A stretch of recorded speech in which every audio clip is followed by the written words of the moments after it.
प्रधानमंत्री डॉक्टर मनमोहन सिंह ने तीसरी बार प्रधानमंत्री बनने से किया इनकार। उन्होंने साफ तौर पर कहा कि किसी नए प्रधानमंत्री के हाथ में दे देंगे कमान।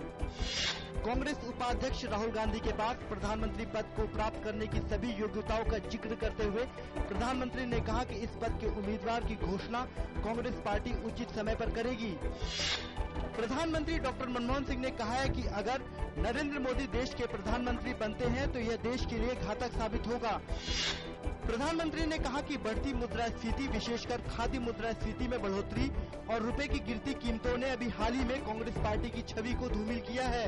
उन्होंने कहा कि सरकार ने महंगाई पर लगाम और लोगों को राहत पहुंचाने के लिए कई अहम कदम उठाए।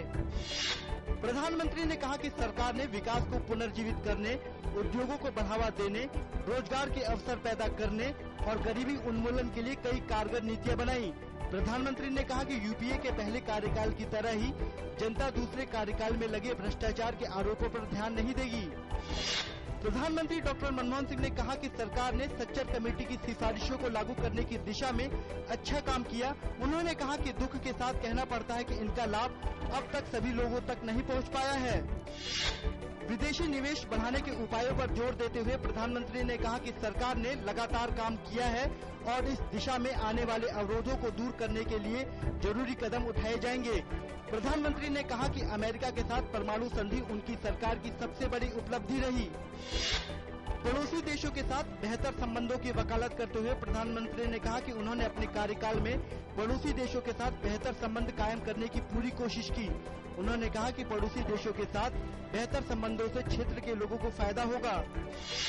प्रधानमंत्री ने कहा कि 2004 में सत्ता संभालते समय गठबंधन सरकार चलाने को लोग चुनौतीपूर्ण मानते थे, लेकिन कांग्रेस ने इसे सफलतापूर्वक चलाकर दिखाया। उन्होंने कहा कि कुछ मुद्दों पर सहयोगियों के बीच राय अलग अलग होने के बावजूद राष्ट्रीय हित कभी प्रभावित नहीं हुए।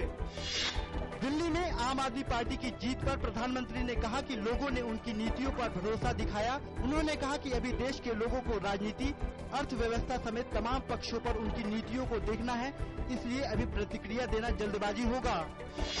प्रधानमंत्री की प्रेस वार्ता पर प्रतिक्रिया व्यक्त करते हुए भाजपा अध्यक्ष राजनाथ सिंह ने कहा कि सरकार अपनी नाकामियों को छिपा रही है। उन्होंने कहा कि जो सरकार महंगाई, भ्रष्टाचार और रोजगार उपलब्ध नहीं करा सकी, उसे सत्ता में रहने का नैतिक अधिकार नहीं है। जेडीयू अध्यक्ष शरद यादव ने कहा कि डॉक्टर मनमोहन सिंह के कार्यकाल में देश पिछड़ गया। उन्होंने कहा कि देश में जिस तरह की राजनीति हो रही है उससे देश पिछड़ जाएगा। आम आदमी पार्टी के महेंद्र धीर दिल्ली विधानसभा के अध्यक्ष चुने गए। उन्होंने विपक्षी पार्टी बीजेपी के जगदीश मुखी को हराया। कांग्रेस ने इस पद के लिए महेंद्र धीर का समर्थन किया।